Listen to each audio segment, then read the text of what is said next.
बिस्मिल्लाहिर्रहमानिर्रहीम अस्सलामु अलैकुम वरहमतुल्लाहि वबरकातुह। Welcome 10th class for lesson number 11 of general mathematics, chapter number 3.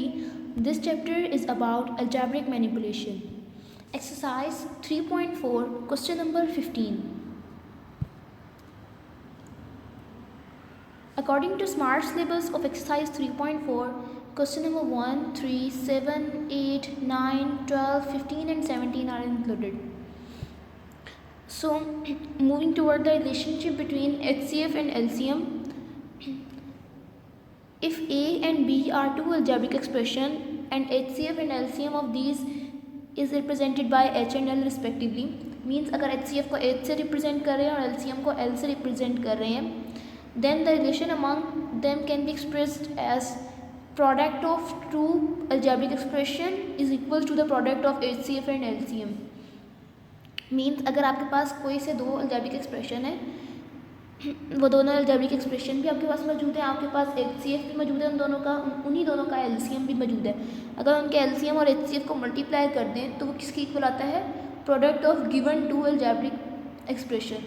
So it is called a formula between LCM and HCF. इस formula को हम LCM HCF formula कहते हैं. इसी फॉर्मूला के कॉरस्पॉन्डिंग कुछ रिजल्ट्स आप लोगों ने लास्ट वीडियो में भी ड्राइव किए थे, डिस्कस किए थे आपने. That L equals to A multiply B over H equals to A multiply B over L and A equals to H multiply L over B. So similarly अब हमारे पास है क्वेश्चन नंबर 15. क्वेश्चन नंबर 15 है, one algebraic expression is x cube plus 3x square minus 4x minus 12 and other one is x cube plus 5x square minus 4x minus 20. आपको दो algebraic expression given है. Means first algebraic expression को अगर हम ए late कर लेते हैं तो ए एक्सप्रेशन ये है और बी एक्सप्रेशन हमारे पास ये वाला है. इसी तरह उन्होंने इन्हीं दोनों एक्सप्रेशंस का हमें HCF कैलकुलेट करके ऑलरेडी दे दिया है. और HCF क्या है? X square minus 4.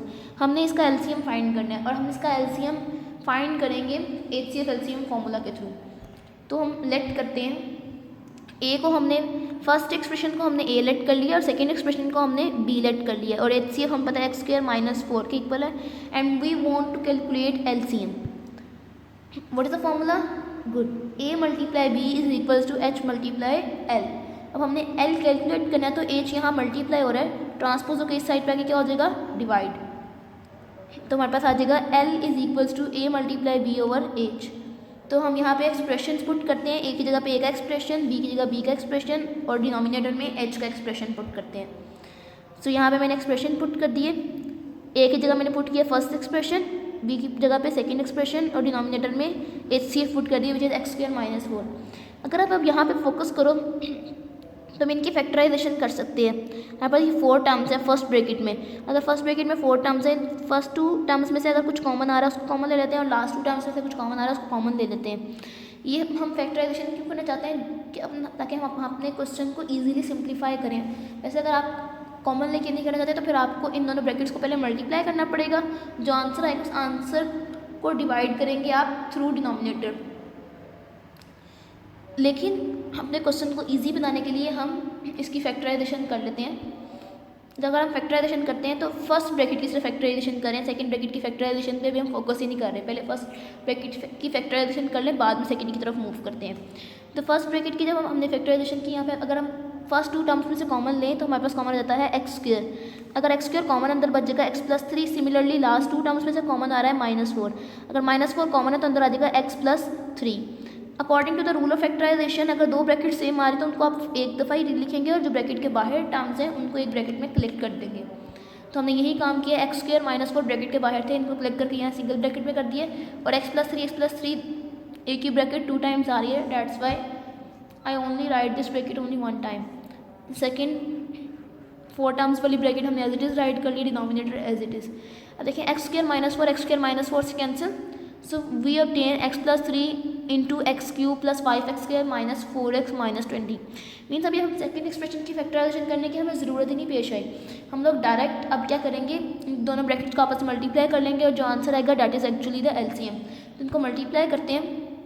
पहले x को इस पूरी ब्रैकेट से मल्टीप्लाई करेंगे. x into x cube gives you x4, x into 5x square gives you 5x cube x into minus 4x gives you minus 4x square, x into minus 20 gives you minus 20x. Similarly अब plus 3 को पूरी bracket से multiply करेंगे, plus 3 into x cube gives you plus 3x cube, plus 3 into 5x square gives you 15x square, plus 3 into minus 4x gives you minus 12x, plus 3 into minus 20 gives you minus 60 and it is actually equals to L. L is actually LCM. अब हम like terms को solve करते हैं. x power 4 की like term कोई नहीं है as it is. Cube वाली लाइक टर्म्स कौन कौन सी हैं? Plus 5x cube and plus 3x cube. 5x cube और 3x क्यूब मिलकर क्या हो जाएंगे? 8x cube. Similarly minus 4x square and plus 15x square, plus minus minus 15 में से 4 निकाल दें 11 मीन्स और ग्रेटर नंबर का साइन आ जाएगा, it's mean plus 11x square. यहाँ पे अगर यहाँ देखिए minus 20x and minus 12x, minus minus plus 20 में 12 ऐड कर ले 32 मीन्स माइनस 32x.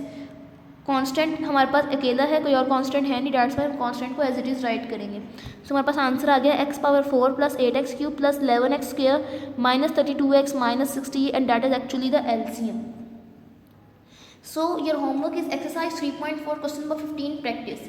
आपने इसी क्वेश्चन की प्रैक्टिस करनी है. Thank you so much. अल्लाह हाफिज़.